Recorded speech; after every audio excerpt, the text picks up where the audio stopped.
ଆଜି ଆମେ ଷଷ୍ଠ ଶ୍ରେଣୀ ଆମ ସାହିତ୍ୟ ବହିର ବିଶ୍ୱବିଜୟୀ ବିବେକାନନ୍ଦ ବିଷୟର ଅଭ୍ୟାସ କାର୍ଯ୍ୟ ଆଲୋଚନା କରିବା। 1 ନମ୍ବରଟି କହିଛି ଉତ୍ତର କୁହ। କ ନମ୍ବରଟି କହିଛି ବିଲେ କଦଳୀ ବାଡ଼ିରେ ବସିବାର କାରଣ କ'ଣ? ଆନ୍ସାର, ହନୁମାନ କେତେବେଳେ ଆସିବେ ତାହା ଦେଖିବା ପାଇଁ ବିଲେ କଦଳୀ ବାଡ଼ିରେ ବସିଥିଲେ। ଖ ନମ୍ବର, ବିଲେର ଏପରି ନାଁ କାହିଁକି ଦିଆଯାଇଥିଲା?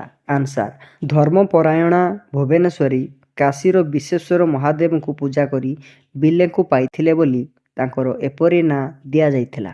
ଗ ନମ୍ବର, ରାମକୃଷ୍ଣ ନରେନଙ୍କୁ କ'ଣ ବୁଝାଇ ଦେଇଥିଲେ? ଆନ୍ସାର, ରାମକୃଷ୍ଣ ନରେନଙ୍କୁ ବୁଝାଇ ଦେଇଥିଲେ ଯେ ପୃଥିବୀରେ ସବୁ ଧର୍ମ ସମାନ, ମାନବ ସେବା ହିଁ ଭଗବାନଙ୍କର ପ୍ରକୃତ ପୂଜା। ଘ ନମ୍ବର, ନରେନ ନିଜ ପରିବାରର ଦାୟିତ୍ୱ କିପରି ସମ୍ଭାଳିଥିଲେ? ଆନ୍ସାର, ନରେନ ଶିକ୍ଷକତା କରି ଅଭାବ ଅସୁବିଧା ମଧ୍ୟରେ ଅବିଚଳିତ ଭାବେ ନିଜ ପରିବାରର ଦାୟିତ୍ୱ ସମ୍ଭାଳିଥିଲେ। ଙ ନମ୍ବର, ନରେନ ନିଜ ଜୀବନର ଲକ୍ଷ୍ୟକୁ କିପରି ଗ୍ରହଣ କଲେ? ଆନ୍ସାର, ନରେନ ଶ୍ରୀରାମକୃଷ୍ଣଙ୍କ ଆଦର୍ଶରେ ଅନୁପ୍ରାଣିତ ହୋଇ ଜନସେବାକୁ ହିଁ ନିଜର ଲକ୍ଷ୍ୟ ଭାବେ ଗ୍ରହଣ କରିନେଲେ। 2 ନମ୍ବର, ଉତ୍ତର ଲେଖ। କ ନମ୍ବରଟି କହିଛି ବିଶ୍ୱ ଧର୍ମସଭା ଆମେରିକାର କେଉଁ ସ୍ଥାନରେ ହୋଇଥିଲା? ଆନ୍ସାର, ବିଶ୍ୱ ଧର୍ମସଭା ଆମେରିକାର ଚିକାଗୋ ସହରରେ ଅନୁଷ୍ଠିତ ହୋଇଥିଲା। ଖ ନମ୍ବରଟି କହିଛି ବିବେକାନନ୍ଦ ଶ୍ରୋତାମାନଙ୍କୁ କିପରି ମନମୁଗ୍ଧ କଲେ? ଆନ୍ସାର, ବିବେକାନନ୍ଦ ଭାରତୀୟ ଧର୍ମ ଓ ଦର୍ଶନ, ହିନ୍ଦୁ ଧର୍ମର ବିଶେଷତ୍ୱ ଓ ବିଶ୍ୱ ଭ୍ରାତୃତ୍ୱର ବାଣୀ ଇତ୍ୟାଦି ଚମତ୍କାର ଭାବରେ ବୁଝାଇ ଶ୍ରୋତାମାନଙ୍କୁ ମନମୁଗ୍ଧ କଲେ। ଗ ନମ୍ବରଟି କହିଛି ପଣ୍ଡିତମାନେ ତାହାଙ୍କୁ ମାନବ ଜାତିର ଅଳଙ୍କାର ବୋଲି କାହିଁକି କହିଥିଲେ?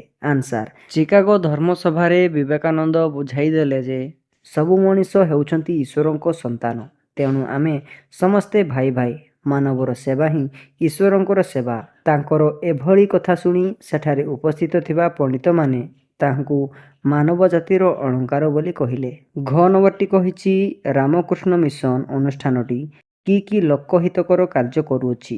ଆନ୍ସାର, ରାମକୃଷ୍ଣ ମିଶନ ଅନୁଷ୍ଠାନଟି ଅସ୍ପୃଶ୍ୟତା ନିବାରଣ, ନାରୀ ଶିକ୍ଷାର ପ୍ରସାର, ସାମ୍ପ୍ରଦାୟିକ ସଦ୍ଭାବ ରକ୍ଷା ତଥା ଦରିଦ୍ରମାନଙ୍କର ସେବା ଇତ୍ୟାଦି ଲୋକହିତକର କାର୍ଯ୍ୟଗୁଡ଼ିକ କରୁଅଛି।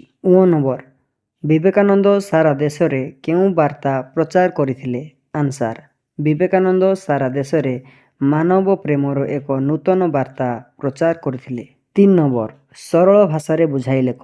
କ ନମ୍ବରଟି କହିଛି ମାନବର ସେବା ହିଁ ହେଉଛି ଭଗବାନଙ୍କର ପ୍ରକୃତ ପୂଜା। ଆନ୍ସାର, ମାନବର ... ପୂଜା। ଉକ୍ତ ଗଦ୍ୟାଂଶଟି ଆମ ସାହିତ୍ୟ ପୁସ୍ତକର ବିଶ୍ୱବିଜୟୀ ବିବେକାନନ୍ଦ ଶୀର୍ଷକ ପ୍ରବନ୍ଧରୁ ଆନିତ।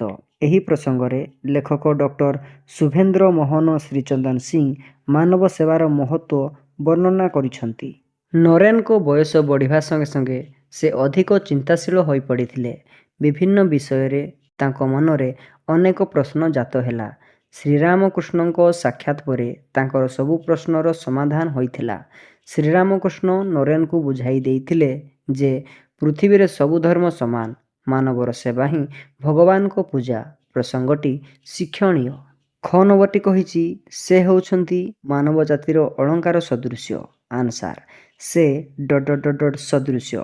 ଉକ୍ତ ଗଦ୍ୟାଂଶଟି ଆମ ସାହିତ୍ୟ ପୁସ୍ତକର ବିଶ୍ୱବିଜୟୀ ବିବେକାନନ୍ଦ ଶୀର୍ଷକ ପ୍ରବନ୍ଧରୁ ଆନିତ। ଏହି ପ୍ରସଙ୍ଗରେ ଲେଖକ ଡକ୍ଟର ଶୁଭେନ୍ଦ୍ର ମୋହନ ଶ୍ରୀଚନ୍ଦନ ସିଂ ବିବେକାନନ୍ଦଙ୍କ ଶ୍ରେଷ୍ଠତାର ପରିଚୟ ପ୍ରଦାନ କରିଛନ୍ତି। ଚିକାଗୋ ଧର୍ମ ସେବାରେ ବିବେକାନନ୍ଦ ତାଙ୍କର ପାଣ୍ଡିତ୍ୟପୂର୍ଣ୍ଣ ଭାଷଣ ଦେଇ ଶ୍ରୋତାମାନଙ୍କୁ ମନମୁଗ୍ଧ କରିଥିଲେ। ସେ ବୁଝାଇ ଦେଲେ ଯେ ସବୁ ମଣିଷ ହେଉଛନ୍ତି ଈଶ୍ୱରଙ୍କ ସନ୍ତାନ, ତେଣୁ ଆମେ ସମସ୍ତେ ଭାଇ ଭାଇ, ମାନବର ସେବା ହିଁ ଈଶ୍ୱରଙ୍କର ସେବା। ତାଙ୍କର ଏଭଳି କଥା ଶୁଣି ସେଠାରେ ଉପସ୍ଥିତ ଥିବା ପଣ୍ଡିତମାନେ କହିଲେ ସେ ହେଉଛନ୍ତି ମାନବ ଜାତିର ଅଳଙ୍କାର ସଦୃଶ୍ୟ। ପ୍ରସଙ୍ଗଟି ପ୍ରଶଂସନୀୟ। ତାପରେ 4 ନମ୍ବରଟି କହିଛି ହନୁମାନ ଅମର, ହନୁମାନ କଦଳୀ ଖାଇବାକୁ ସୁଖ ପାଆନ୍ତି। ଏଥିରେ ଦ୍ୱିତୀୟ ବାକ୍ୟରେ ହନୁମାନ ବଦଳରେ ସେ ବସାଇଲେ ବାକ୍ୟଟି ଶୁଣିବାକୁ ଭଲ ଲାଗିବ। ଏହି ସେ ହେଉଛି ଏକ ସର୍ବନାମ ପଦ। ନିମ୍ନରେ ଥିବା ରେଖାଙ୍କିତ ପଦ ସ୍ଥାନରେ ଉପଯୁକ୍ତ ସର୍ବନାମ ବ୍ୟବହାର କରି ବାକ୍ୟଗୁଡ଼ିକ ସଜାଡ଼ି ଲେଖ। କ ନମ୍ବରଟି କହିଛି ନରେନ୍ଦ୍ର ଛାତ୍ର ଭାବରେ ଥିଲେ ବିଚକ୍ଷଣ, ଅତି ସହଜରେ ପାଠ ସବୁ ନରେନ୍ଦ୍ରଙ୍କ ମନେ ରହିଯାଏ। ଆନ୍ସାର, ନରେନ୍ଦ୍ର ଛାତ୍ର ଭାବରେ ଥିଲେ ବିଚକ୍ଷଣ, ଅତି ସହଜରେ ପାଠ ସବୁ ତାଙ୍କର ମନେ ରହିଯାଏ। ତାପରେ ଖ ନମ୍ବରଟି କହିଛି ନରେନ ଶ୍ରୀରାମକୃଷ୍ଣଙ୍କୁ ସାକ୍ଷାତ କଲେ। ଶ୍ରୀରାମକୃଷ୍ଣ ନରେନଙ୍କୁ ଶିଷ୍ୟ ଭାବରେ ଗ୍ରହଣ କଲେ। ଆନ୍ସାର ନରେନ ଶ୍ରୀରାମକୃଷ୍ଣଙ୍କୁ ସାକ୍ଷାତ କଲେ। ଶ୍ରୀରାମକୃଷ୍ଣ ତାଙ୍କୁ ଶିଷ୍ୟ ଭାବେ ଗ୍ରହଣ କଲେ। 5 ନମ୍ବରଟି କହିଛି ନିମ୍ନରେ 2ଟି ବାକ୍ୟ ଦିଆଯାଇଛି। ସେଥିରେ ଥିବା ସ୍ୱରବର୍ଣ୍ଣ, ବ୍ୟଞ୍ଜନ ବର୍ଣ୍ଣ ଓ ଯୁକ୍ତ ବର୍ଣ୍ଣ ଗୁଡ଼ିକୁ ବାଛି ଲେଖ। ସେ ରାମକୃଷ୍ଣ ମିଶନ ନାମରେ ଏକ ସେବା ଅନୁଷ୍ଠାନ ଗଠନ କରିଥିଲେ। ଏହି ସେବା ଅନୁଷ୍ଠାନର ପରିଚାଳନା ପାଇଁ ସେ ଦେଶ ବିଦେଶରୁ ଅନେକ ସାହାଯ୍ୟ ସଂଗ୍ରହ କରିଥିଲେ। ଆନ୍ସାର ସ୍ୱରବର୍ଣ୍ଣ ହେଉଛନ୍ତି ଏଠାରେ ଏ, ଓ, ଇ। ବ୍ୟଞ୍ଜନ ବର୍ଣ୍ଣ ହେଉଛନ୍ତି ଦନ୍ତସ, ତାଲବେଶ, ନ, ମ, କ, ଦ, ହ, ଳ, ଠ। ଯୁକ୍ତ ବର୍ଣ୍ଣ ଗୁଡ଼ିକ ହେଉଛନ୍ତି କୃ, ସ୍ନ, ଷ୍ଠ, ଜ୍ୟ, ଗ୍ର। ତାପରେ 6 ନମ୍ବରଟି କହିଛି ନିମ୍ନରେ ଯେଉଁ ଅନୁଚ୍ଛେଦଟି ଦିଆଯାଇଛି ସେଥିରେ ବିରାମ ଚିହ୍ନ ଦିଆଯାଇ ନାହିଁ। ଠିକ୍ ସ୍ଥାନରେ ଠିକ୍ ଚିହ୍ନକୁ ବସାଇ ଲେଖ। ଆନ୍ସାର ତାହାରି ମଧ୍ୟରେ ସେ ଶୁଣିପାରିଲେ ସତେ ଯେପରି ତାଙ୍କ ଗୁରୁ କହୁଛନ୍ତି, ଯା ଲଙ୍ଘିଯା ଏ ସମୁଦ୍ର, ଦୂର ଦେଶରେ ଯାଇ ଭାରତର ବାଣୀ ପହଞ୍ଚାଇ ଦେ। 7 ନମ୍ବରଟି କହିଛି ଯେପରି ଡାକିବାରୁ ଡାକି, କହିବାରୁ କହି ପଦର ବ୍ୟବହାର କରାଯାଏ ସେହିପରି ତଳ ପଦଗୁଡ଼ିକର ରୂପ କ'ଣ ହେବ ଲେଖ। ଶୁଣିବା ଶୁଣି, ଜାଣିବା ଜାଣି, ବସିବା ବସି, ନେବା ନେଇ, ଦେବା ଦେଇ, ଖାଇବା ଖାଇ, ଦେଖିବା ଦେଖି, କରିବା କରି, ପଢ଼ିବା ପଢ଼ି। ତାପରେ 8 ନମ୍ବରଟି କହିଛି ବେଳ ଶବ୍ଦର ପୂର୍ବରେ ଅନେକ ଶବ୍ଦ ଯୋଡ଼ି ଯେପରି ଅନେକ ବେଳ ହେଉଛି ସେହିଭଳି ଅନେକ ଶବ୍ଦ ଯୋଡ଼ି ଆଉ କେତୋଟି ନୂତନ ଶବ୍ଦ ଲେଖିବା। ଆନ୍ସାର ଅନେକ କଥା, ଅନେକ ଦିନ, ଅନେକ ଭାବନା, ଅନେକ ଚିନ୍ତା, ଅନେକ ବନ୍ଧୁ, ଅନେକ ପିଲା। ତାପରେ 9 ନମ୍ବରଟି କହିଛି ମାତ୍ର ଶବ୍ଦଟି ବ୍ୟବହାର କରି ଆଉ 3ଟି ବାକ୍ୟ ଲେଖ ଯେପରି ରାମ ଖେଳ ପଡ଼ିଆକୁ ଗଲା ମାତ୍ର ଖେଳିଲା ନାହିଁ। ଆନ୍ସାର କ ନମ୍ବରରେ ହେବ ସେ ମୋତେ ଦେଖିଲା ମାତ୍ର କଥା ହେଲା ନାହିଁ। ଖରେ ହେବ ପିଲାମାନେ ସ୍କୁଲକୁ ଗଲେ ମାତ୍ର ବ୍ୟାୟାମ କଲେ ନାହିଁ। ଗ ନମ୍ବରରେ ହେବ ଆମେ ନନ୍ଦନକାନନ ଯାଇଥିଲୁ ମାତ୍ର ଭୋଜି କଲୁ ନାହିଁ। ତାପରେ 10 ନମ୍ବରଟି କହିଛି ମୁଁ ଜାତ ଦେଖିବାକୁ ଯାଇଥିଲି, ଫୁଲରୁ ଫଳ ଜାତ ହୁଏ। ବାକ୍ୟ ଦୁଇଟିରେ ରେଖାଙ୍କିତ ପଦ ଦୁଇଟି ଶୁଣିବାକୁ ପ୍ରାୟ ଏକାପରି କିନ୍ତୁ ଅର୍ଥ ଅଲଗା। ସେହି ଦୁଇଟି ଶବ୍ଦ ଅର୍ଥ ଲେଖ। ସେହିପରି ଏକାଭଳି ଶୁଣାଯାଉଥିବା ଅଥଚ ଭିନ୍ନ ଅର୍ଥ ବୁଝାଉଥିବା ଆଉ କେତୋଟି ଶବ୍ଦ ଲେଖି ବାକ୍ୟରେ ବ୍ୟବହାର କର।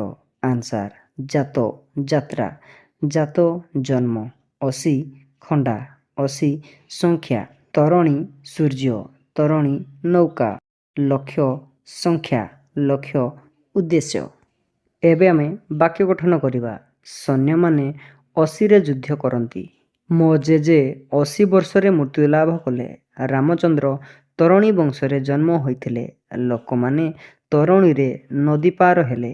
ସେ ମୋ ଠାରୁ ଲକ୍ଷେ ଟଙ୍କା ନେଇଥିଲା। ଗୋପାଳର ଲକ୍ଷ୍ୟ ମହତ ନୁହେଁ। 11 ନମ୍ବରଟି କହିଛି ଚିନ୍ତା ଶବ୍ଦ ସହିତ ଶୀଳ ଲାଗିଲେ ଚିନ୍ତାଶୀଳ ହେବ। ସେହିପରି ଆଉ 5ଟି ଶବ୍ଦ ସହିତ ଶୀଳ ଲଗାଇ ନୂଆ ଶବ୍ଦ ଲେଖ। ଆନ୍ସାର ଜ୍ଞାନଶୀଳ, ଧନଶୀଳ, ବୁଦ୍ଧିଶୀଳ, କୁଳଶୀଳ, ବୃତ୍ତିଶୀଳ। ତାପରେ 12 ନମ୍ବରଟି କହିଛି ଉଦାହରଣକୁ ଲକ୍ଷ୍ୟ କରି ଶୂନ୍ୟସ୍ଥାନ ପୂରଣ କର। ଉଦାହରଣ ମୁଁ ସାହିତ୍ୟ ପଢ଼ିଲି, ଆମେ ସାହିତ୍ୟ ପଢ଼ିଲୁ। କ ନମ୍ବରଟି କହିଛି ପିଲାଟି ଆନନ୍ଦିତ ହେଲା, ପିଲାମାନେ ଆନନ୍ଦିତ ହେଲେ। ଖ ନମ୍ବରଟି କହିଛି ମୁଁ କଟକ ଯାଇଥିଲି, ଆମ୍ଭେ କଟକ ଯାଇଥିଲୁ। ଗ ନମ୍ବରଟି କହିଛି ସେ ଦିଲ୍ଲୀ ଯିବ, ସେମାନେ ଦିଲ୍ଲୀ ଯିବେ। ଯଦି ଭିଡ଼ିଓଟି ଭଲ ଲାଗିଛି ତେବେ ଚ୍ୟାନେଲକୁ ସବସ୍କ୍ରାଇବ୍ କରିବା ପାଇଁ ଜମାରୁ ବି ଭୁଲିବେ ନାହିଁ। Thank you for watching.